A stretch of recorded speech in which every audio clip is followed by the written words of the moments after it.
प्रिय विद्यार्थियों, आप सभी का मेरे YouTube चैनल जियो प्लैनेट कॉर्नर पर हार्दिक स्वागत है।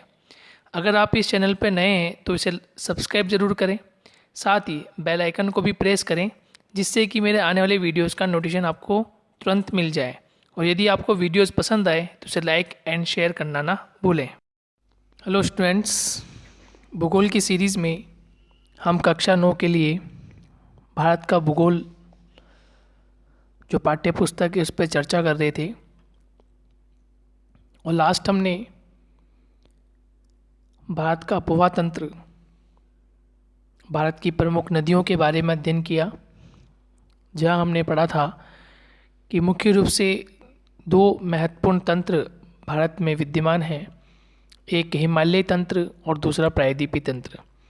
तो हिमालय तंत्र की नदियाँ सिंधु, गंगा और ब्रह्मपुत्र नदी तंत्र। वहीं प्रायद्वीप नदी तंत्र में हमने दो प्रकार से हम इसको पढ़ते हैं। वह नदियाँ जो बंगाल की खाड़ी में गिरती हैं और दूसरी वह नदियाँ जो अरब सागर में गिरती हैं। और उसके बाद हमने झीलों पे चर्चा की, लेक्स पर हमारा डिस्कशन था और नदियों पे प्रदूषण किस प्रकार से होता है हमने उसकी चर्चा की। आज के सेशन में एक नए चैप्टर की हम शुरुआत करने जा रहे हैं, चैप्टर नंबर 4 क्लाइमेट, यानी कि हम जलवायु के बारे में पढ़ेंगे कि भारत की जलवायु किस प्रकार की है, कौन कौन से ऐसे कारक हैं जो भारत की जलवायु को प्रभावित करते हैं, भारत की जलवायु या ऋतुओं को किस प्रकार से हम विभाजित करते हैं, किस प्रकार से हम इन्हें बांटते हैं, और पूरे वर्ष भर आने वाला जो भारतीय मानसून है, ग्रीष्म ऋतु है, शीत ऋतु है, वह किस प्रकार से उनका आगमन होता है और वह पुनः फिर वापस लौट जाती है, उस पर हम चर्चा करने वाले हैं। चलिए दोस्तों, शुरुआत करते हैं चैप्टर की। और जैसा कि इसमें लिखा हुआ है, किसी क्षेत्र के प्राकृतिक पर्यावरण को समझने के लिए आवश्यक 3 मूल तत्वों में से 2 तत्व यही है। 2 तत्व मतलब कौन कौन से, जिसमें हमने स्थलाकृति के बारे में पढ़ा और हमने अपवाह तंत्र के बारे में पढ़ा। क्योंकि भारत के भूगोल में या किसी भी देश की हम ज्योग्राफी की बात करें तो उसमें सबसे प्रमुख जो होता है वो होता है उसकी स्थिति और उसका आकार, जो हमारे चैप्टर 1 था। उसके बाद हम पढ़ें तो उसकी स्थलाकृतिक स्वरूप को पढ़ना होता है, यानी उसकी फिजियोग्राफिक डिविजन्स कौन कौन से हैं, पर्वत, पठार, मैदान, घाटियाँ किस प्रकार की हैं। और फिर तीसरा इम्पोर्टेंट जो होता है वो होता है नदियाँ, यानी उसका अपवाह तंत्र। और फिर वायुमंडलीय दशाओं के अनुसार उसका जो नेक्स्ट चैप्टर हो जाता है वो हो जाता है नेक्स्ट टोपोग्राफी जो हो जाती है वो जाती है उसकी जलवायु, यानी वहाँ की क्लाइमेटिक कंडीशन किस प्रकार की है। यदि आप इन सभी दशाओं का गहनता से अध्ययन कर लेते हैं तो आगे की जो भी कंडीशंस आप वहाँ पढ़ें, चाहे वहाँ का एग्रीकल्चर हो, soil region, industry, minerals, transport और अदर जो भी वहाँ की पॉपुलेशन वगैरह हो, वो इन सभी तत्वों पर निर्भर करती है। तो इस चैप्टर में हम पढ़ने जा रहे हैं जलवायु के बारे में कि भारत की जलवायु किस प्रकार की है। इस अध्याय में आप तीसरे तत्व अर्थात हमारे देश की वायुमंडलीय अवस्था के बारे में पढ़ेंगे कि भारत की वायुमंडलीय अवस्थाएं किस प्रकार की हैं, या किस प्रकार से मौसम जो होता है बदलता है। ठीक है, ग्रीष्म ऋतु का आगमन होता है, वर्षा ऋतु का आगमन होता है, शीत ऋतु का आगमन होता है। तो हमें देखने को मिलता है कि हम तीनों ही ऋतुओं में जो हमारे वेयर्स होते हैं, कपड़े जो होते हैं, उनमें बदलाव आता है। इसका मतलब ये है कि मानव रहन सहन के साथ साथ उसके खान पान में, उसके तीज त्यौहार में भी बदलाव देखने को मिलता है। तो ये सब ऋतुओं के आधार पर ही निर्भर करता है। ऋतुओं के आधार पर ही हम अपने तीज त्यौहार, खान पान या जो भी भारत में होने वाली विभिन्न प्रकार की गतिविधियां हैं वो संपन्न की जाती हैं। हम दिसंबर में ऊनी वस्त्र क्यों पहनते हैं तथा मई का महीना गर्म एवं असुविधाजनक क्यों होता है, या जून एवं जुलाई में वर्षा क्यों होती है। ठीक है, तो दिसंबर में हम ऊनी वस्त्र पहनते हैं क्योंकि यहाँ शीत ऋतु प्रभावी हो जाती है, ठंड बहुत अधिक होती है, तापमान सामान्य से बहुत कम हो जाता है। वहीं पर मई का जो महीना होता है वो अधिक गर्म होता है, ठीक है, असुविधाजनक होता है, और जून जुलाई के माह में वर्षा ऋतु प्रारंभ हो जाती है। तो अक्सर हम देखते हैं वर्षा ऋतु में बहुत अधिक वर्षा होती है, बाढ़ जैसी स्थिति देखने को मिलती है। इन सभी प्रश्नों के उत्तर आप भारत की जलवायु के अध्ययन में जान सकेंगे। एक विशाल क्षेत्र में लंबे समयावधि लगभग 30 वर्ष से अधिक में मौसम की अवस्थाओं तथा विविधताओं का कुल योग ही जलवायु है। तो देखिए, इम्पोर्टेंट बात यह है कि आपसे यदि पूछा जाए कि जलवायु किसे कहते हैं या जलवायु क्या होती है, तो किसी विशाल क्षेत्र में लंबे समयावधि मतलब 1 साल, 2 साल, 4 साल नहीं, बल्कि ये समयावधि 30 वर्ष या उससे अधिक हो सकती है। 30 वर्ष या उससे अधिक हो सकती है। तो मौसम की अवस्थाओं में विविधताओं का कुल योग जो होता है वो जलवायु कहलाता है। यानी मौसम की अवस्थाएं किस प्रकार से परिवर्तित हो रही है, तापमान किस प्रकार से अधिक हो रहा है, ठीक है, या तापमान में कमी है, और उनमें क्या विविधताएं देखने को मिलती हैं, ये सब क्या कहलाती है, जलवायु। क्या कहलाती है दोस्तों, जलवायु। तो जलवायु क्या है, एक विशाल क्षेत्र में लंबे समय अवधि जो कि 30 वर्ष या उससे अधिक का हो सकता है, उसको हम क्या कहते हैं, जलवायु। मौसम एक विशेष समय में एक क्षेत्र के वायुमंडल की अवस्था को बताता है। तो मौसम क्या होता है, मौसम दिन प्रतिदिन चेंज होता है, या यूँ कहे कि एक दिन में लगभग 3 से 4 घंटे में मौसम परिवर्तित हो सकता है। हम कहते हैं कि ठंडी हवा चल रही है ना, मौसम ख़राब हो रहा है, या घने बादल आ जाते हैं, काले बादल आ जाते हैं, तो हम कहते हैं मौसम ख़राब हो रहा है, जल्दी चलो वर्षा आ सकती है। तो मौसम की जो परिस्थिति है वो 3 से 4 घंटे में परिवर्तित हो सकती है। लेकिन वहीं हम जलवायु की बात करें तो जलवायु की जो दशा होती है, उसके बदलाव की, उसके चेंजेस, परिवर्तन होने की, वो दशा लगभग 30 वर्ष या उससे कहीं अधिक होती है। तो मौसम जो है, मौसम एक समय विशेष में एक क्षेत्र के वायुमंडल की अवस्था को बताता है। मौसम तथा जलवायु के तत्व जैसे तापमान, वायुमंडलीय दाब, पवनें, आर्द्रता तथा वर्षण एक ही होते हैं। तो मौसम और जलवायु, क्योंकि मौसम जो है वो एक दिन में 2-3 घंटे में, 3-4 घंटे में परिवर्तित हो रहा है, तो उसके लिए क्या है, तापमान जिम्मेदार है, वायुमंडलीय दाब, एटमॉस्फेरिक प्रेशर, पवनें, कभी गर्म पवनें कभी ठंडी पवनें, आर्द्रता, नमी किस प्रकार की है, और वर्षण का क्या प्रकार है, क्या वर्षा होती है या नहीं होती, वर्षा होती है तो किस रूप में हो रही है, क्या जल के रूप में होती है या ओलावृष्टि के रूप में होती है। तो ये वर्षण के कुछ प्रकार अन्य होते हैं। लेकिन हम ये जाने कि मौसम और जलवायु के जो तत्व हैं, आपसे प्रश्न पूछे कि मौसम के तत्व कौन से हैं या जलवायु के तत्व कौन से हैं, तो आपका आंसर चाहे मौसम के पूछे या जलवायु के पूछे, आपका आंसर होगा तापमान, वायुमंडलीय दाब, पवनें, आर्द्रता और वर्षण ही क्या है, जलवायु और मौसम के तत्व हैं। क्लियर हो गया होगा आपको। नेक्स्ट बात करते हैं। आपने अवश्य ध्यान दिया होगा कि मौसम की अवस्था प्राय एक दिन में कई बार बदलती है, लेकिन फिर भी कुछ सप्ताह, महीनों तक वायुमंडलीय अवस्था लगभग एक समान ही बनी रहती है, ठीक है। अब जैसे हम ये देखें कि 3 महीने की हम बात करें, 3 महीने के अंतराल की बात करें, जैसे नवंबर का समय, नवंबर के लास्ट का सीज़न, दिसंबर, जनवरी, फरवरी, ये 3 महीने जो होते हैं शीत ऋतु का महीने कहलाते हैं। हम भारत के विशेष संदर्भ में बात कर रहे हैं, ये ध्यान रखिएगा आप, भारत के संदर्भ में हम बात कर रहे हैं।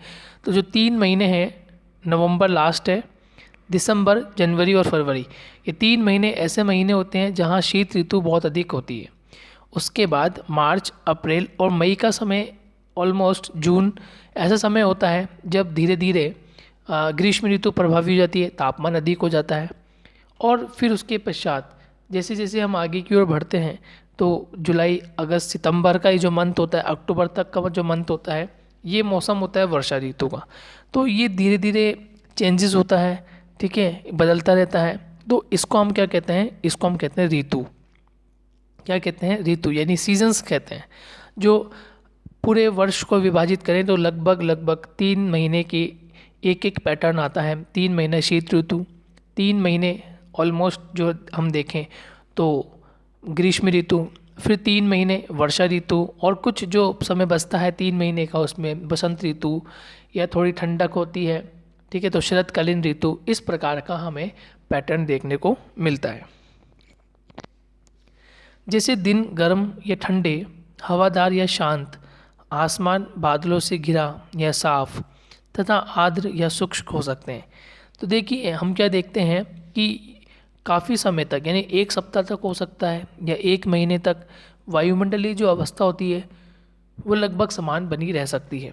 जैसे एक दिन गर्म या ठंडा, ठीक है, हवादार हो सकता है या शांत हो सकता है, हवाएं हवाएं चल सकती है, बिल्कुल हवा निष्ठुर हो सकती है, नहीं चले। आसमान जो होगा बादलों से घिरा हो सकता है, साफ हो सकता है, आर्द्र या शुष्क हो सकता है। तो इस प्रकार की कंडीशंस देखने को मिलती हैं। महीनों के औसत वायुमंडलीय अवस्था के आधार पर वर्ष को ग्रीष्म ऋतु या शीत ऋतु या वर्षा ऋतु में विभाजित किया जाता है। जो मैंने अभी आपको बताया कि हम एक वर्ष को इन आधारों के अनुरूप, यानी कि बहुत अधिक तापमान, ठीक है, बहुत अधिक तापमान हो जाए या तापमान न्यूनतम हो जाए, तापमान अधिक हो जाए तो ग्रीष्म ऋतु, न्यूनतम हो जाए तो शीत ऋतु, और औसत रहे और उसमें वर्षा हो जाए तो हम उसे वर्षा ऋतु का कहते हैं। विश्व को अनेक जलवायु प्रदेशों में बांटा गया है। क्या आप जानते हैं कि भारत की जलवायु कैसी है तथा ऐसा क्यों है? इस संबंध में हम इस अध्याय में पढ़ेंगे। हम जानकारी प्राप्त करेंगे कि भारत की जलवायु ऐसी क्यों है। अब देखिए, मानसून शब्द की हम बात करेंगे, इम्पोर्टेंट है। मानसून शब्द की उत्पत्ति अरबी शब्द मौसम से हुई है, जिसका शाब्दिक अर्थ होता है मौसम। तो मौसम शब्द की जो उत्पत्ति हुई किस भाषा के शब्द से हुई है? अरबी भाषा के शब्द। जो अरब रीजन है वहाँ पर अरबी भाषा बोली जाती है। अरबी भाषा का शब्द है मौसम, जिसका अर्थ होता है मौसम। मानसून का अर्थ एक वर्ष के दौरान वायु की दिशा में ऋतु के अनुसार परिवर्तन होता है। Very important. मानसून का अर्थ पूछे आपसे कि मानसून का अर्थ क्या होता है, तो एक वर्ष के दौरान जो वायु की दिशा में ऋतु के अनुसार परिवर्तन होता है। ऋतु के अनुसार क्या होता है? परिवर्तन। यानी अलग अलग प्रकार की जैसे ऋतु आ रही है, ग्रीष्म ऋतु, शीत ऋतु, तो जैसे ही ऋतु आती हैं तो इन पवनों की दिशा में भी परिवर्तन देखने को मिलता है। इसी को हम क्या बोलते हैं? मानसून कहते हैं। भारत की जलवायु को मानसूनी जलवायु कहा जाता है। तो एक वेरी इंपॉर्टेंट, अभी हम प्रश्न पूछ कर आए थे कि क्या आप भारत की जलवायु बता सकते हैं कि भारत की जलवायु किस प्रकार की होती है या किस प्रकार की है? तो आपका जवाब होगा कि भारत की जलवायु कैसी है? मानसूनी जलवायु है, क्योंकि यहाँ पर हमें तीनों प्रकार के पैटर्न देखने को मिल रहे हैं, जैसे ग्रीष्म ऋतु, वर्षा ऋतु, शीत ऋतु। तो ये तीनों ही प्रकार हमें देखने को मिल रहे हैं। ग्रीष्म ऋतु भी है, शीत ऋतु भी है और वर्षा ऋतु भी है। इसलिए भारत की जलवायु कैसी है दोस्तों? मानसूनी प्रकार की जलवायु है। क्लियर हो गया होगा आपको। नेक्स्ट, एशिया में इस प्रकार की जलवायु मुख्यतः दक्षिण तथा दक्षिण पूर्व में पाई जाती है। सामान्य प्रतिरूप में लगभग एक रूपता होते हुए भी देश की जलवायु अवस्था में स्पष्ट प्रादेशिक भिन्नता है। आइए हम दो महत्वपूर्ण तत्व तापमान और वर्षण को लेकर देखें कि एक स्थान से दूसरे स्थान पर तथा एक मौसम से दूसरे मौसम में इनमें किस प्रकार भिन्नता देखने को मिलती है। देखिए, इसमें हमें दो चीज़ देखनी है। पहली चीज़ हमें क्या देखनी है कि तापमान और वर्षण, यानी तापमान किस प्रकार का है और वर्षण किस प्रकार का है। दूसरा हम देखेंगे कि इनके मौसम में क्या परिवर्तन आ रहा है, एक स्थान के मौसम में और दूसरे स्थान के मौसम में क्या परिवर्तन देखने को मिलता है। जैसे फॉर एग्जांपल आपको दिया हुआ है, गर्मियों में राजस्थान के मरुस्थल में कुछ स्थानों का तापमान लगभग 50 सेंटीग्रेड तक पहुंच जाता है, जबकि जम्मू कश्मीर के पहलगाम में तापमान लगभग 20 सेंटीग्रेड रहता है। सर्दी की रात में जम्मू कश्मीर के द्रास में तापमान -45 डिग्री सेंटीग्रेड तक रहता है, हो सकता है, जबकि तिरुवनंतपुरम में ये तापमान 22 सेंटीग्रेड हो सकता है। तो हमने यहाँ क्या जाना, हमने ये देखा कि एक तरफ राजस्थान का जो मरुस्थलीय भाग है वहाँ ग्रीष्म ऋतु में तापमान 50 सेंटीग्रेड से भी कहीं अधिक है, ठीक है। वहीं दूसरी ओर जम्मू कश्मीर में ग्रीष्म ऋतु में ही तापमान कितना है, 20 डिग्री सेंटीग्रेड। वहीं दूसरी ओर शीत ऋतु की बात करें, सर्दी की बात करें, तो जम्मू कश्मीर में जहां तापमान ग्रीष्म ऋतु 20 डिग्री सेंटीग्रेड था, वहीं वो तापमान अब माइनस में जाकर 45 डिग्री सेंटीग्रेड हो गया। वहीं दूसरी ओर जो तमिलनाडु वाला राज्य है, वहाँ पर तापमान अभी भी मतलब पॉजिटिव बना हुआ है, वहाँ पर अभी भी 22 डिग्री सेंटीग्रेड तापमान है। इसका मतलब हमें ये देखने को मिल रहा है कि इस पूरे भारतवर्ष में यदि हम उत्तर से दक्षिण की बात करें, पूर्व से पश्चिम की बात करें, तो तापमान में प्रतिवर्ष जनवरी से लेकर दिसंबर माह तक, यानी पूरे 12 माह तक तापमान में वेरिएशन देखने को मिलता है। चाहे हम उत्तर से यानी जम्मू कश्मीर से प्रारंभ करें और तमिलनाडु तक चले जाएं, या गुजरात से प्रारंभ करें और अरुणाचल प्रदेश तक चले जाएं, तो हमें पूरे वर्ष पर तापमान में वेरिएशन या तापमान में परिवर्तन देखने को मिलता है। अब हम देखते हैं कि कुछ क्षेत्र में रात एवं दिन के तापमान में बहुत अधिक अंतर होता है, एकदम से चेंजेस आ जाते हैं, अंतर हो जाता है। जैसे थार की मरुस्थल में दिन का तापमान 50 सेंटीग्रेड तक हो सकता है, दिन का तापमान, ये ध्यान रखिए, दिन के तापमान की बात कर रहा है। और विशेषकर ये वहाँ की बात कर रहा है जब ग्रीष्म ऋतु हो या विंटर का सीज़न भी हो। ग्रीष्म ऋतु में तो 50 डिग्री और विंटर के सीज़न में ऑलमोस्ट लगभग 20-25-30 डिग्री तक पहुँच जाता है, जबकि उसी रात ये नीचे गिरकर 15 डिग्री सेंटीग्रेड तक पहुँच सकता है। दूसरी ओर केरल या अंडमान निकोबार में दिन व रात का तापमान लगभग समान ही रहता है। ऐसा क्यों होता है, इसके पीछे क्या कारण है? इसके पीछे कारण है अक्षांशीय रेखाएं, ठीक है। और राजस्थान की स्थिति और अंडमान निकोबार केरल की स्थिति, ये जलवायु को या यूँ कहे तापमान को काफ़ी प्रभावित करती हैं। नेक्स्ट, अब वर्षण की ओर ध्यान दें। अभी तक हमने बात की तापमान की, कि तापमान में किस प्रकार से चेंजेस देखने को मिल रहे हैं, रैपिडली चेंज हो रहा है तापमान। अब वर्षा की बात करें। वर्षण के रूप तथा प्रकार में ही नहीं बल्कि इसकी मात्रा एवं ऋतु के अनुसार वितरण में भी भिन्नता देखने को मिलती है। हिमालय में वर्षण अधिकतर हिम के रूप में होता है, जैसे मैंने अभी आपको बताया था कि वर्षा का जो प्रकार है, वर्षण का जो प्रकार है, वो अलग अलग देखने को मिल रहा है। कहीं पर ये जल की बूंदों के रूप में होता है, तो कहीं ये ओलावृष्टि के रूप में होता है, ठीक है। तो हिमालय में वर्षण जो होता है वो अधिकतर हिम के रूप में होता है, तथा देश के शेष भाग में ये वर्षा के रूप में होता है। तो अलग अलग हमें चेंजेस देखने को मिल रहे हैं, वर्षा के अलग अलग प्रकार, तापमान में चेंजेस देखने को मिलते हैं। वार्षिक वर्षण में भिन्नता मेघालय में 400 सेंटीमीटर से लेकर लद्दाख एवं पश्चिमी राजस्थान में यह 10 सेंटीमीटर से भी कम होती है। तो एक तरफ हम ये देख रहे हैं कि वर्षा का जो वार्षिक औसत है वो 400 सेंटीमीटर प्रति वर्ष, जबकि वहीं दूसरी ओर राजस्थान का जो पश्चिमी क्षेत्र है उसमें 10 सेंटीमीटर वार्षिक वर्षा का औसत रहता है। देश के अधिकतर भागों में जून से सितंबर तक वर्षा होती है, लेकिन कुछ क्षेत्र जैसे तमिलनाडु तट पर अधिकतर वर्षा अक्टूबर-नवंबर में देखने को मिलती है। यहाँ वर्षा जो होती है वो प्राय शीतकालीन मानसून जो होता है उस समय देखने को मिलती है, जबकि वर्ष के लगभग जून से सितंबर माह तक ऑलमोस्ट भारत के काफ़ी राज्य जो हैं वर्षा प्राप्त करते हैं। सामान्य रूप से तटीय क्षेत्रों के तापमान में अंतर कम होता है, देश के आंतरिक भागों में मौसमी या ऋतुनिष्ठ अंतर अधिक होता है। उत्तरी मैदान में वर्षा की मात्रा सामान्यतः पूर्व से पश्चिम की ओर घटती जाती है, यानी पूर्व से पश्चिम की ओर जो हमारे वर्षा की जो मात्रा है वो सामान्य रूप से घटती चली जाती है। ये भिन्नताओं लोगों के जीवन में विविधता लाती है, जो उनके भोजन, वस्त्र और घरों के प्रकार को दिखाती है।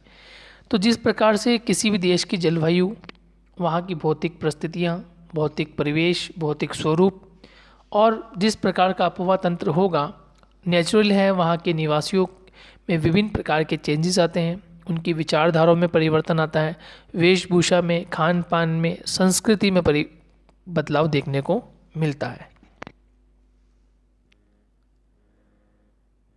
अब हम बात करते हैं जलवायुवीय नियंत्रण कि जलवायु को नियंत्रण करने वाले मुख्य रूप से कौन कौन से कारक होते हैं। पहला होता है अक्षांश।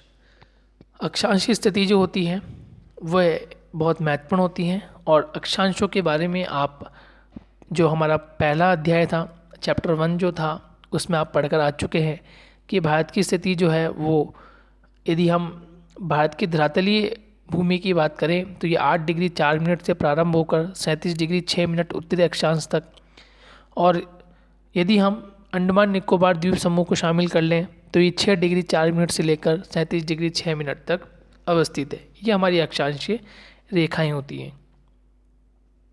अक्षांशीय रेखाओं को आपको पता है हॉरिजॉन्टल रूप में बनाया जाता है। जो हमारी अक्षांशीय रेखाएं होती हैं वो कैसी होती है, हॉरिजॉन्टल रूप में होती हैं, ये आप जानते ही हैं। जैसे आपने इस तरह से देखा होगा कि इस तरह से हमारी अक्षांशीय रेखाएं बनी हुई होती है, इन्हें हम अक्षांश रेखाएं कहते हैं। और जो इस प्रकार से होती हैं उन्हें हम देशांतर रेखाएं बोलते हैं। ये देशांतर रेखाएं होती हैं। देशांतर रेखाएं जो होती है हमेशा समय का निर्धारण करती है। जो हमने ब्लैक कलर से खींची है ये रेखाएं हमेशा समय का निर्धारण करती हैं, जबकि ये जो रेखाएं होती हैं ये हमेशा जलवायु कंडीशंस या जलवायु विविधताएं जो होती है उसको वेरीफाई करती है, उसको प्रभावित करती है, इम्पैक्ट उस पर डालती है। तो ये आपको ध्यान रखना है। नेक्स्ट, ऊंचाई। किसी भी क्षेत्र की ऊंचाई प्रभावित करती है। जो क्षेत्र अधिक ऊंचा होगा तो वहाँ तापमान में भी वेरिएशन देखने को मिलेगा। वायुदाब की परिस्थितियाँ, पवन तंत्र जो विंड सिस्टम है वो भी हमें वहाँ की परिस्थितियों में जलवायु कारकों में निर्भर नियंत्रण करता है। समुद्र से दूरी, जो भी क्षेत्र समुद्र के पास होगा वहाँ तापमान अधिक होगा, और जैसे जैसे समुद्र से दूरी बढ़ती जाती है तापमान में कमी आती जाती है।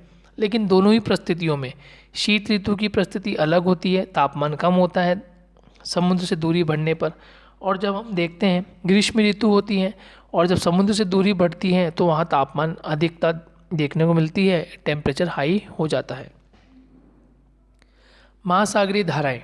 महासागरीय धाराएं भी एक महत्वपूर्ण जिम्मेदार कारक होती है जलवायु को प्रभावित करने के लिए।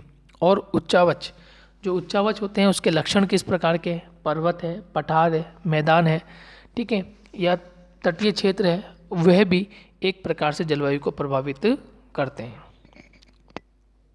तो ये इम्पोर्टेंट है। आपसे प्रश्न पूछा जा सकता है कि जलवायु को नियंत्रित करने वाले प्रमुख कारक कौन कौन से हैं, तो आपको ये ध्यान रखने हैं। अक्षांश है, ऊंचाई, वायुदाब एवं पवन तंत्र, समुद्र से दूरी, महासागरीय धाराएं एवं उच्चावच, ये आपको ध्यान रखना है। अब हम कुछ प्रमुख जो तथ्य हैं उनकी हम चर्चा करते हैं, यानी अक्षांश किस प्रकार से, ऊंचाई किस प्रकार से, वायुदाब किस प्रकार से प्रभावित करता है, ठीक है, हम उनकी बात कर लेते हैं। चलिए, नंबर 1 हम बात करते हैं अक्षांश की। पृथ्वी की गोलाई के कारण इसे प्राप्त सौर ऊर्जा की मात्रा अक्षांशों के अनुसार अलग अलग होती है। अभी मैंने आपको बताया था डायग्राम बनाकर, जिसमें मैंने आपको बताया था कि अक्षांश की जो स्थिति होती है, ठीक है, ये जैसे एक वृत्त हम पृथ्वी का मान लेते हैं और इसमें हम अक्षांश रेखाएं बनाएं इस प्रकार से हमने अक्षांश रेखाएं बनाई, तो तापमान जो होता है सूर्य का तापमान अलग अलग देखने को मिलता है। सूर्य के बिल्कुल सम्मुख रूप से ये जो रेखा मैं बना रहा हूँ इसको हमने 0 डिग्री का ही है, यहाँ पर तापमान अधिक होगा, वहीं दूसरी ओर यहाँ जो तापमान होगा वो कम होता चला जाएगा, क्योंकि यहाँ सूर्य का प्रकाश तिरछा होगा और तिरछा होने के कारण यहाँ तापमान कम देखने को मिलता है। जबकि सूर्य जहाँ लंबवत होता है या सूर्य की किरणें जहाँ निरंतर रूप से आती है वहाँ तापमान अधिक देखने को मिलता है। इसके परिणाम स्वरूप तापमान विषुवत वृत्त से ध्रुवों की ओर सामान्यतः घटता जाता है। तो आपको ये ध्यान रखना है कि तापमान का जो घटना है या तापमान का जो बढ़ना है, तो तापमान घटता कहाँ से कहाँ तक है और तापमान बढ़ता कहाँ से कहाँ तक है। देखिए, तापमान के घटने की हम बात करें तो ये विषुवत वृत्त से लेकर ध्रुवों की ओर सामान्यतः तापमान घटता जाता है। क्लियर हो गई बात? मैं डायग्राम के माध्यम से समझा देता हूँ क्या क्या कहना चाह रही है लाइन। तो ये लाइन ये कहती है कि तापमान जो है मान लेते हैं ये विषुवत रेखा है और ये हमारे नॉर्थ पोल और साउथ पोल है। तो यहाँ से जैसे जैसे हम ऊपर की ओर जाते हैं तापमान घटता जाता है, यानी तापमान माइनस होगा। लेकिन जैसे ही हम ध्रुवों से विषुवत रेखा की ओर बढ़ेंगे तो तापमान प्लस होता जाएगा, यानी तापमान बढ़ता जाएगा। अब आपको बात समझ में आ गई होगी। अब हम क्या देख रहे हैं, फिर समझ लीजिए। विषुवत रेखा से ध्रुवों की ओर जाते हैं तो तापमान घटता है, और ध्रुवों से हम विषुवत रेखा की ओर आते हैं यानी 0 डिग्री पर आते हैं वापस, तो तापमान क्या होता है, प्लस होता है, यानी तापमान बढ़ता है। क्लियर होगी बात। चलिए नेक्स्ट। जब कोई व्यक्ति पृथ्वी की सतह से ऊंचाई की ओर जाता है तो वायुमंडल की सघनता कम होती जाती है और तापमान घटने लगता है। इसलिए पहाड़ियाँ जो होती है गर्मी के मौसम में ठंडी होती हैं। किसी भी क्षेत्र का वायुदाब एवं पवन तंत्र उस स्थान के अक्षांश तथा ऊंचाई पर निर्भर करता है। तो देखिए 3 चीज़ें हमने सीख ली। अक्षांश के बारे में पढ़ लिया कि अक्षांश रेखाएं जो होती है, अक्षांश रेखाएं सौर प्राप्त करती है, सौर ऊर्जा प्राप्त करती है, और जैसे जैसे अक्षांश रेखाएं ध्रुवों की ओर बढ़ती है तापमान कम होता है, विषुवत रेखा की ओर बढ़ती है तो तापमान अधिक होता है। इस पर हमने चर्चा की। ऊंचाई पे बात की कि जब कोई व्यक्ति पृथ्वी की सतह से काफ़ी ऊंचाई पे जाता है तो तापमान निरंतर घटता जाता है, क्योंकि वहाँ वायुमंडल की जो सघनता है वो कम होती जाती। जैसे पहाड़ी ग्रामीण गर्मी के दिनों में पहाड़ी क्षेत्रों में मौसम ठंडा रहता है। फिर किसी भी क्षेत्र का जो वायुदाब में पवन तंत्र होता है वह अक्षांश और ऊंचाई पर निर्भर करता है। इस प्रकार ये तापमान एवं वर्षा के वितरण को प्रभावित करता है। समुद्र का जलवायु पर समकारी प्रभाव होता है, यानी जो हमारे समुद्र होते हैं, समुद्री क्षेत्र होते हैं, वहाँ पर क्या होता है, जलवायु सम प्रभाव होता है, ना अधिक गर्मी रहती है ना अधिक ठंडी रहती है। जैसे जैसे समुद्र से दूरी बढ़ती जाती है ये प्रभाव कम होता जाता है। क्लियर हो गया कि जैसे जैसे हम समुद्र से इंटीरियर पार्ट में जाते हैं या समुद्र से अधिक दूरी हम तय करते हैं, धरातली क्षेत्र में आते जाते हैं, तो ये प्रभाव कम होता है, ये प्रभाव अलग प्रतीत होना लगता है। जो समुद्री क्षेत्र में होता है तो वहाँ तापमान न अधिक न तापमान कम, सम बना रहता है, सम की परिस्थिति रहती है। लेकिन जैसे जैसे हम धरातली भाग में आंतरिक भागों में आते हैं तो तापमान में काफ़ी चेंजेस देखने को मिलते हैं।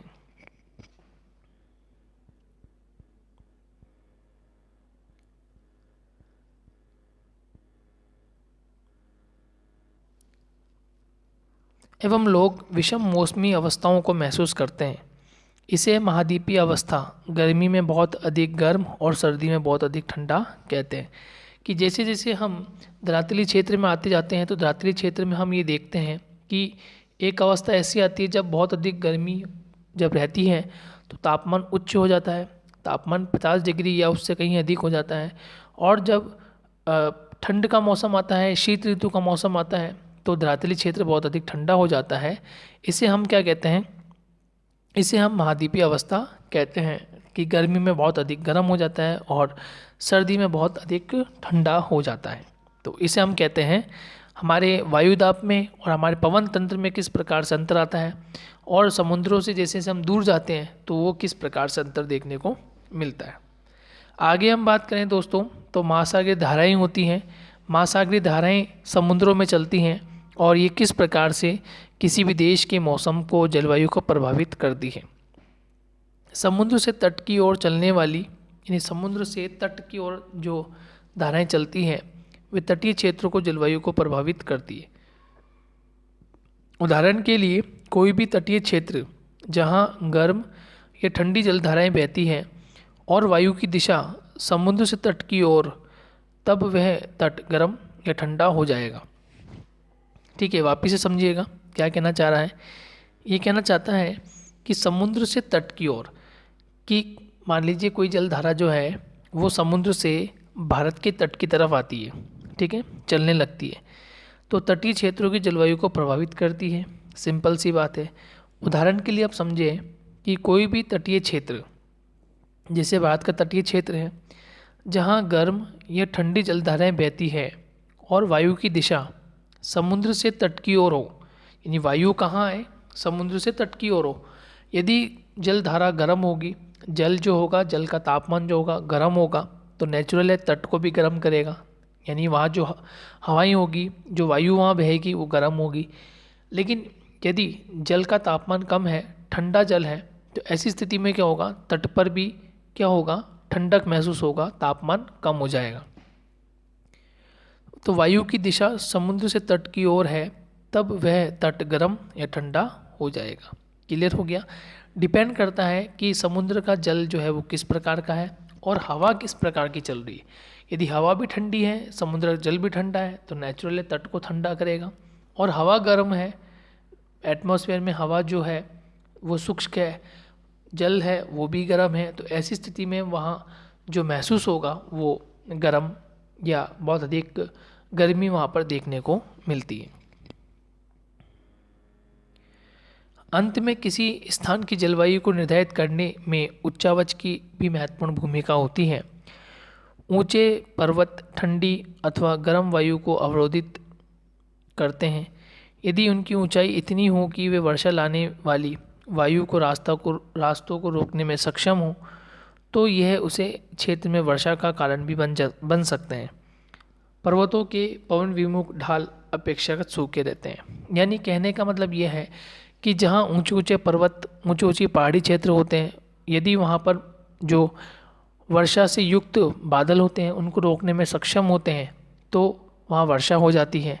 और यदि नहीं सक्षम होते हैं तो फिर जो बादल होते हैं, ये जो पवनें होती हैं जो जल से भरी हुई होती है, वो आगे की ओर स्थानांतरित हो जाती है।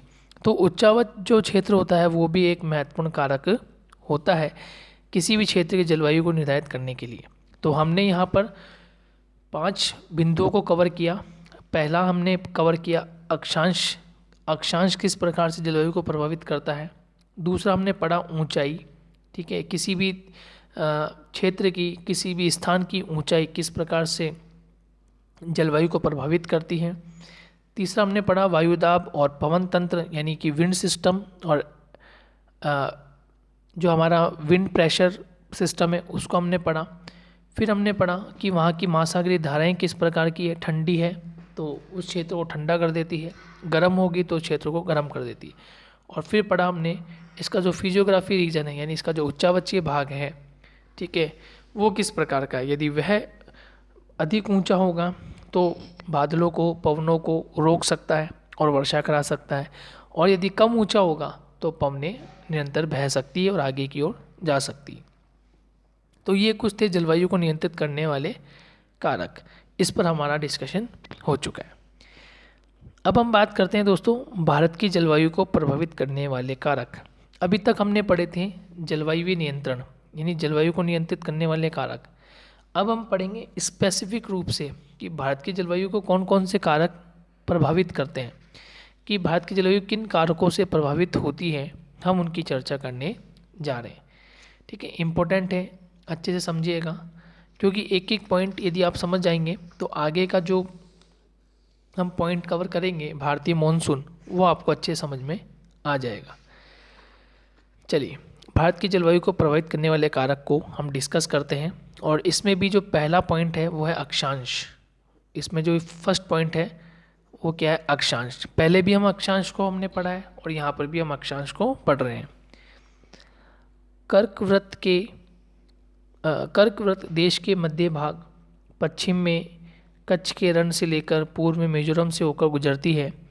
देश का लगभग आधा भाग कर्क वृत्त के दक्षिण में स्थित है, जो उष्णकटिबंधीय क्षेत्र है। तो वेरी इंपॉर्टेंट, देखिए जो हमारा पहला चैप्टर था उसमें हमने भी पढ़ा था कि जो हमारी ट्रॉपिक ऑफ कैंसर लाइन है, ठीक है, जो हमारा कर्क रेखा है वो भारत के लगभग मध्य से गुजरती है, और इसलिए कर्क रेखा के दक्षिण का जो क्षेत्र है जिसमें महाराष्ट्र, कर्नाटक, केरल, तमिलनाडु, आंध्र प्रदेश, तेलंगाना, ये जो राज्य शामिल है ना, उड़ीसा राज्य है, ये जो राज्य शामिल है, यहाँ पर जो जलवायु पाई जाएगी या यहाँ जो मौसम की परिस्थितियाँ होगी, ठीक है, यहाँ जो कटिबंध देखने को मिलता है वो उष्ण कटिबंध देखने को मिलता है। कैसा कटिबंध? उष्ण कटिबंध। वहीं दूसरी ओर कर्क रेखा के उत्तर का जो क्षेत्र है वह उपोष्ण कटिबंध है। कैसा है? उपोष्ण कटिबंध, जिसमें राजस्थान, मध्य प्रदेश का कुछ भाग, छत्तीसगढ़ का कुछ भाग, झारखंड, पश्चिम बंगाल, उत्तर प्रदेश, बिहार, पंजाब, हरियाणा, जम्मू कश्मीर, हिमाचल प्रदेश, उत्तराखंड, अरुणाचल प्रदेश, नागालैंड, असम, है ना, ये जो रीजन होगा यहाँ पर उपोष्ण कटिबंध प्रकार की जलवायु पाई जाएगी। यानी उष्ण कटिबंध में क्या होगा, तापमान वर्ष भर लगभग ऊंचा बना हुआ रहेगा। ठीक है, शीत ऋतु कम रहेगी, जबकि उपोष्ण कटिबंध में दोनों परिस्थितियां ही भयानक होगी। मतलब ग्रीष्म ऋतु में भी अधिक तापमान देखने को मिलेगा और शीत ऋतु में भी न्यूनतम तापमान देखने को मिलेगा, यानी गर्मी भी बहुत अधिक पड़ती है और शीत ऋतु भी बहुत अधिक, यानी कि तापमान रैपिडली चेंजेस होता है। ग्रीष्म ऋतु में तापमान 50 डिग्री टच कर जाता है, राजस्थान का जो पश्चिमी क्षेत्र है, और वहाँ तापमान शीत ऋतु में माइनस भी चला जाता है। यानी कि हम जम्मू कश्मीर की हम बात करें तो जम्मू कश्मीर में तापमान जो है वो ग्रीष्म ऋतु में जहाँ 20 डिग्री बना रहता है, वहीं शीत ऋतु में तापमान -45 डिग्री भी पहुँच जाता है। तो बहुत बहुत बड़ा चेंजेस देखने को मिलता है जो कर्क रेखा के उत्तरी क्षेत्र है, और जो कर्क रेखा के दक्षिणी क्षेत्र है वहाँ पर इस प्रकार कम हमें वेरिएशन देखने को मिलता है। इसलिए किसी भी देश की जो अक्षांश रेखाएं होती है वो बहुत महत्वपूर्ण होती है उसकी जलवायु के निर्धारण के लिए। तो इसी प्रकार से भारत की जलवायु में भी दो प्रकार के पैटर्न देखने को मिलते हैं। जो दक्षिणी क्षेत्र है, जिसे मैंने बताया कि लगभग आधा भाग जो है कर्क रेखा के दक्षिण में स्थित है, तो यहाँ उष्ण कटिबंधीय प्रकार की जलवायु देखने को मिलती है। ठीक है, अब देखिए नेक्स्ट हम बात करेंगे कि देखिए कर्क वृत्त के उत्तर में स्थित जो कर्क वृत्त है हमारा, उसके उत्तर में स्थित शेष भाग में उपोष्ण प्रकार की कटिबंध प्रकार की जलवायु है। इसलिए भारत की जलवायु में उष्ण कटिबंध जलवायु भी है और साथ में उपोष्ण कटिबंध जलवायु भी है, यानी दोनों ही प्रकार की जलवायु है, और दोनों ही प्रकार की जलवायु जो है वो मानसूनी जलवायु को इंगित करती है। क्लियर हो गया, मानसूनी जलवायु को इंगित करती है। सेकंड फैक्टर जो होता है वो होता है ऊंचाई। अभी हमने पढ़ा जस्ट ऊंचाई जो जलवायु को प्रभावित करने वाला कारक है, तो भारत में भी ऊंचाई का एक फैक्टर है। जैसे ने पढ़ा था जो हमारा चैप्टर था स्थलाकृतिक स्वरूप, वहाँ पर्वत पठार मैदानों की हमारी चर्चा हुई थी, तो उसमें भी ऊंचाई का ही एक अहम रोल होता है। अब इसमें देखें भारत के उत्तर में हिमालय पर्वत जिसकी औसत ऊंचाई लगभग 6000 मीटर है, लगभग कितनी है 6000 मीटर इसकी ऊंचाई देखने को मिलती है। भारत का तटीय क्षेत्र भी विशाल है जहां अधिकतम ऊंचाई लगभग 30 मीटर है।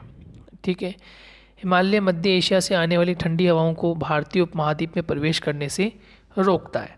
यानी कि जो साइबेरिया की जो हवा होती है, मध्य एशिया की जो ठंडी हवा होती है, जो इस समय यानी कि शीत ऋतु के समय बहुत अधिक ठंडा हो जाता है वहाँ का रीजन, और तो ठंडी हवाएं जो होती हैं वह धरातली क्षेत्र से समुद्र की तरफ बढ़ती है। तो ऐसी स्थिति में क्या होता है, जो हमारा भारतीय उपमहाद्वीप है और इसमें स्थित हिमालय पर्वतमाला जो है वो इन्हें रोकने का कार्य करता है।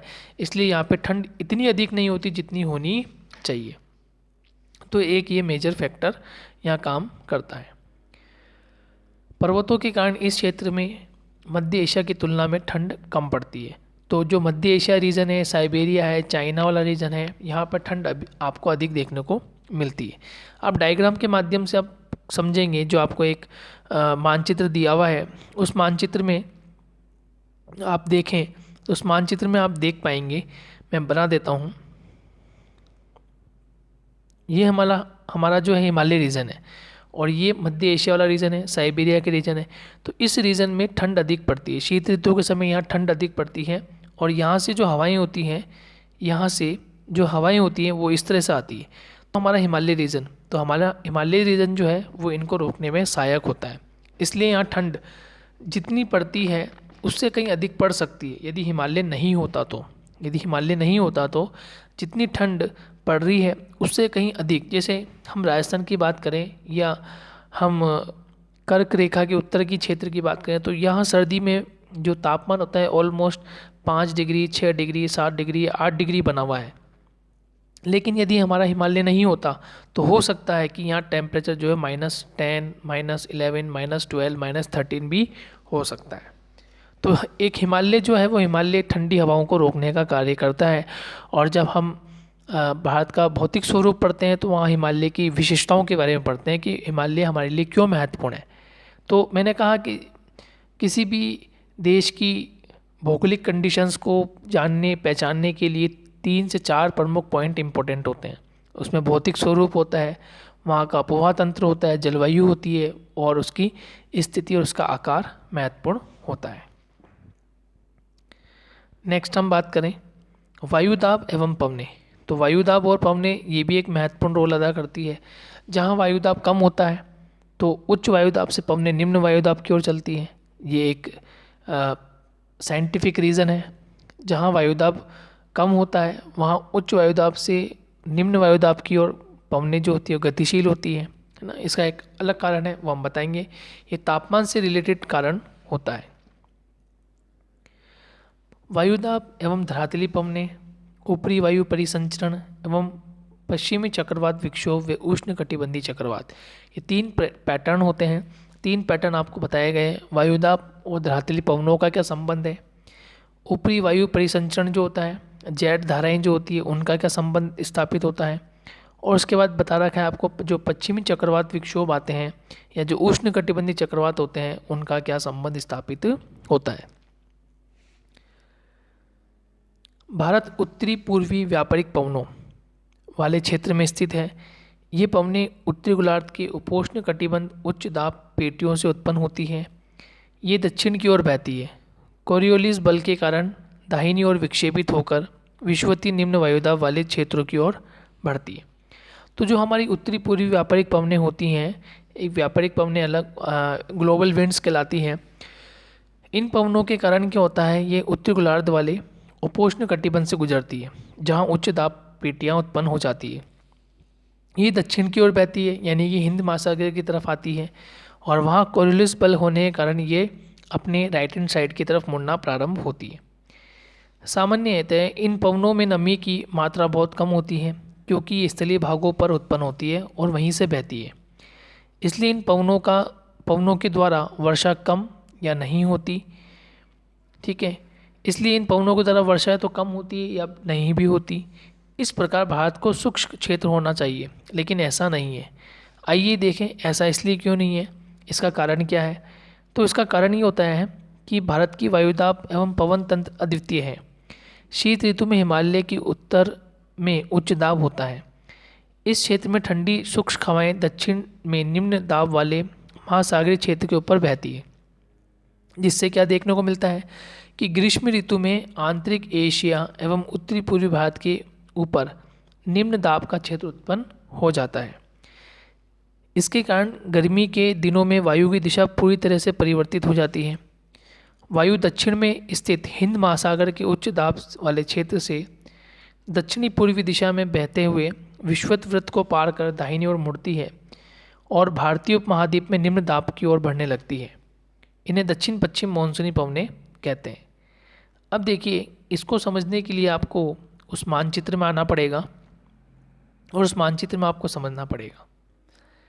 देखिए, पहली कंडीशन जो आपको मानचित्र दिया हुआ है, ये मानचित्र उस कंडीशन का है जब शीत ऋतु प्रारंभ होती है, और भारतीय मानसून में हम देखें तो शीत ऋतु प्रारंभ हो जाती है और पवनें मध्य एशिया वाला क्षेत्र या चीन का पूर्वी क्षेत्र से पवनें प्रारंभ होती है और भारत के धरातली क्षेत्र को क्रॉस करती हुई ये हिंद महासागर की तरफ बढ़ती है। ठीक है, तो ये क्षेत्र हिंद महासागरीय क्षेत्र गर्म रहता है, जबकि शीत ऋतु में भारतीय स्थल जो है या एशिया का उत्तरी क्षेत्र जो है वो बहुत अधिक ठंडा हो जाता है। वहीं दूसरी परिस्थिति में आप देखें तो दूसरी परिस्थिति में आप देखेंगे कि जो पवनें हैं वो हिंद महासागर से भारत के धरातली क्षेत्र में चल रही है। इसका मतलब ये उस क्षेत्र को इंगित करती है जब ग्रीष्म ऋतु में धरातली भाग जो है वो अधिक गर्म हो जाता है और वहीं दूसरी ओर जो समुद्री भाग है वो शीतल बना रहता है। तो ऐसी स्थिति में जो पवनें होती हैं वो समुद्र से स्थलीय भाग की ओर आकर्षित होती है। तो देखिए, आप नीचे लिखा हुआ है, नीचे आप देखेंगे तो आपको मिलेगा या नीचे लिखा हुआ है भारतीय उपमहाद्वीप में जून महीने के दौरान मौसम की स्थिति अलग बनती है। वहीं इस डायग्राम में आप देखेंगे तो लिखा हुआ है भारतीय उपमहाद्वीप में जनवरी महीने के दौरान मौसम की स्थिति देखने को मिलती है।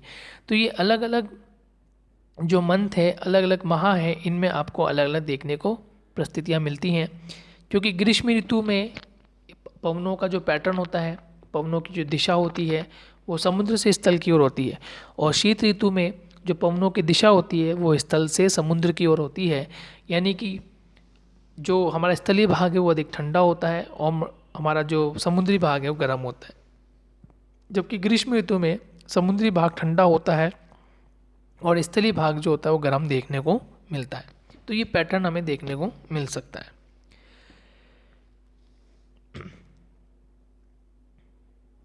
इस प्रदेश में ऊपरी वायु परिसंचरण पश्चिमी प्रवाह के प्रभाव में रहता है। इस प्रवाह का मुख्य घटक जेट धाराएं। जेट धाराएं लगभग 27 डिग्री से लेकर 30 डिग्री उत्तरी अक्षांशों के बीच स्थित होती है, इसलिए इन्हें उपोष्ण कटिबंधीय पश्चिमी जेट धाराएं कहा जाता है। भारत में ये जेट धाराएं ग्रीष्म ऋतु को छोड़कर पूरे वर्ष हिमालय के दक्षिण में प्रवाहित होती है। इस पश्चिमी प्रवाह के द्वारा देश के उत्तर व उत्तरी पश्चिमी भाग में पश्चिमी चक्रवाती विक्षोभ आते हैं। गर्मियों में सूर्य की आभासी गति के साथ ही उपोष्ण कटिबंधीय पश्चिमी जेट धारा हिमालय के उत्तर में चली जाती है। एक पूर्वी जेट धारा जिसे उपोष्ण कटिबंधीय पूर्वी जेट धारा कहा जाता है, ये गर्मी के महीनों में प्रायद्वीपीय भारत के ऊपर लगभग 14 डिग्री उत्तरी अक्षांशों में प्रभावित होती है। अब देखिए पश्चिमी चक्रवाती जो विक्षोभ आते हैं उसका कारण क्या होता है। सर्दी के महीनों में उत्पन्न होने वाला पश्चिमी चक्रवाती विक्षोभ भूमध्य सागरीय क्षेत्र में आने वाले पश्चिमी प्रवाह के कारण होता है।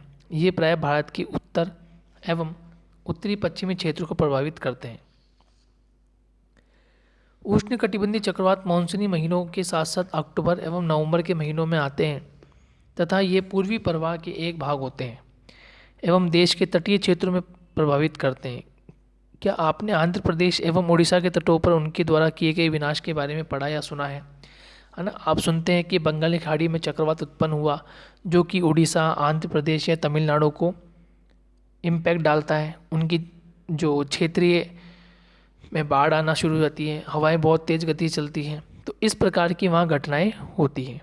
ठीक है, तो ये चक्रवाती घटनाएं कहलाती हैं, इन्हें हम चक्रवाती घटनाएं कहते हैं। क्लियर हो गया। ये डायग्राम आपको जो मानचित्र दिया था ये मैंने समझा दिया है, ये आपको समझ में आ गया होगा। नेक्स्ट लेक्चर में हम पढ़ेंगे भारतीय मानसून के बारे में। ठीक है, इसको डिटेल्स में पढ़ेंगे हम कि भारतीय मानसून किस प्रकार से आता है, भारतीय मानसून क्या होता है, भारतीय मानसून में जो ऋतुएं होती हैं वो कौन कौन सी होती है, किस प्रकार की होती हैं, उसका हम डिटेल एनालिसिस करेंगे।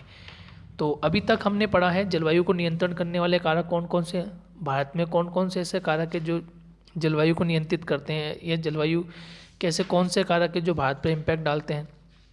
ठीक है, उसके पहले हमने मानसून जलवायु की हमने परिभाषा देख ली, और मानसून शब्द जो है वो अरबी भाषा शब्द मौसम से बना है, इसकी हमने जानकारी प्राप्त कर ली।